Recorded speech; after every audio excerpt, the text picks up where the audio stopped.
کبھی ادھر سے کبھی ادھر سے، بولے سبحان اللہ، کہ شہر طیبہ کا سن لوں گا، کبھی ادھر سے کبھی ادھر سے، کبھی یہاں سے کبھی وہاں سے، اتنا تماشا کر گزرنا،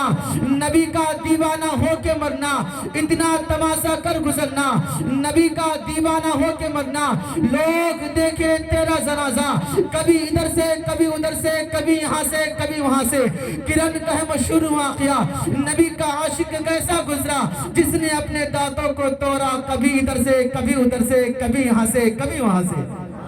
اب تو کچھ کہہ دیجئے سبحان اللہ۔ اس لیے شاعر نے کیا کہا ہے کہ آج بزم مصطفیٰ ہے، آج بزم مصطفیٰ ہے، سب کو آنا چاہیے، آج بزم مصطفیٰ ہے، سب کو آنا چاہیے،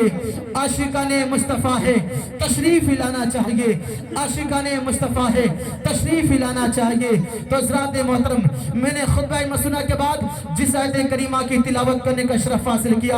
اللہ تبارک و تعالیٰ قرآن میں ارشاد فرمایا ہے کہ اللہ تبارک و تعالیٰ مرد کو عورت کے لیے بنایا ہے، عورت کو مرد کے لیے بنایا ہے۔ تفسیر میں جب پڑھا گیا تو معلومات پتہ یہ چلا کہ ایک عورت ہے، اور ایک عورت کو مصطفیٰ کی برکت سے اور مصطفیٰ کی عظمت سے عورت کو مرد کا لباس بناتا ہوا نظر آیا ہے، مرد کو عورت کا لباس بناتا ہوا نظر آیا ہے۔ لیکن آج شادی خانہ آبادی کے موقع پر ہم اور آپ میلاد مصطفیٰ میں بیٹھے ہیں۔ یہ دنیا دار کی محفل نہیں ہے بلکہ آقا کریم کی محفل ہے۔ یہاں بیٹھنا بھی عبادت، یہاں سننا بھی عبادت، یہاں دیکھ کر علماء کرام کی چہرے کو دیکھنا بھی عبادت۔ اس لیے تو شاید نقشہ کو اتارا ہے کہ جہاں ذکر حبیب ہوتا ہے خدا بھی خود قریب ہوتا ہے، جہاں ذکر حبیب ہوتا ہے خدا بھی خود قریب ہوتا ہے۔ ایسے محفلوں میں بیٹھنے والے حضرات اللہ کی نظر میں خوش نصیب ہوا کرتا ہے۔ تو حضرات محترم، آپ جان لیجئے آپ کسی دنیا دار کی محفل میں نہیں بیٹھے ہیں،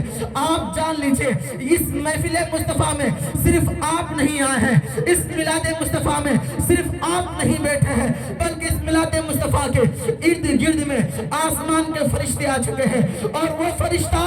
جس نے اللہ تبارک تعالیٰ نے کبھی عرش کو دھونے کا حکم دیتا ہے، وہ فرشتہ کو کبھی عرش پہ جانے کا حکم دیتا ہے، لیکن جیسے ہی میلاد مصطفیٰ زمین پر سجدی ہے، میلاد مصطفیٰ گیت عام انسان کرتے ہیں، تو اس فرشتوں سے اللہ تبارک تعالیٰ ان فرشتوں سے مخاطب ہو کر عرض کرتا ہے، اے پیارے فرشتوں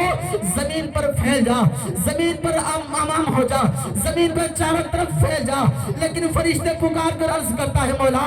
آخر بات کیا چیز ہے، آخر کام کیا چیز ہے، آخر بات کیا چیز ہے؟ تو اللہ تبارک تعالیٰ فرشتوں سے عرض کرتا ہے، اے فرشتوں کیا معلوم نہیں ہے کہ زمین پر رہنے والوں نے آج کسی دنیا دار کو یاد نہیں کر رہا ہے، زمین پر رہنے والوں نے آج کسی دنیا دار کی حمد و ثنا نہیں کر رہا ہے، بلکہ زمین پر بیٹھ کر میرا اور میرا محبوب کا ذکر مناتا ہوا نظر آتا ہے۔ تو حضرات محترم، زمین پر پھیل چکا ہے، زمین پر آ گیا ہے۔ جب زمین پر آنے کے بعد ہمارے چہروں کو دیکھا کرتا ہے، ہمارے مخرے کو دیکھا کرتا ہے، ہمارے جسموں کو دیکھا کرتا ہے، اب یہ نہیں دیکھتا ہے کون پاک ہے کون ناپاک ہے، کون سر پہ ٹوپی رکھ کر بیٹھا ہے، کون بغیر ٹوپی سے بیٹھا ہے، بلکہ ان کے نظر میں سب برابر ہے۔ اس لیے شرشاد نے کہا ہے، کرا مہربانی تم اہل زمین پر، خدا مہربان ہوگا عرش بری پر۔ جب آپ زمین پر مہربان ہوں گے، جب زمین پر آپ کسی دنیا دار کی محفل میں نہیں بیٹھیں گے، جب آقا کریم کے محفل میں بیٹھیں گے، تو آقا کریم کی محفل میں بیٹھنے کے صدقے میں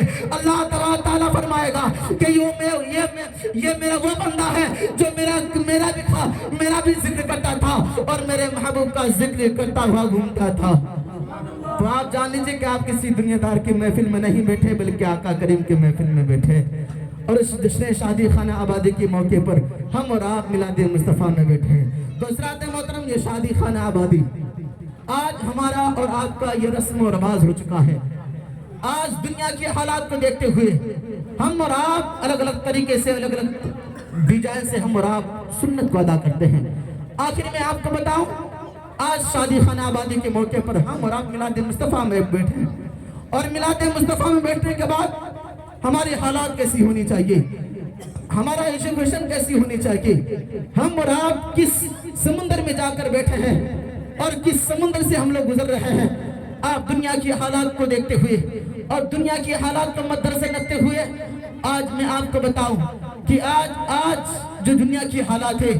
آخر یہ حالات ہر انسان چاہتا ہے کہ ان کو عزت ملے، ہر انسان چاہتا ہے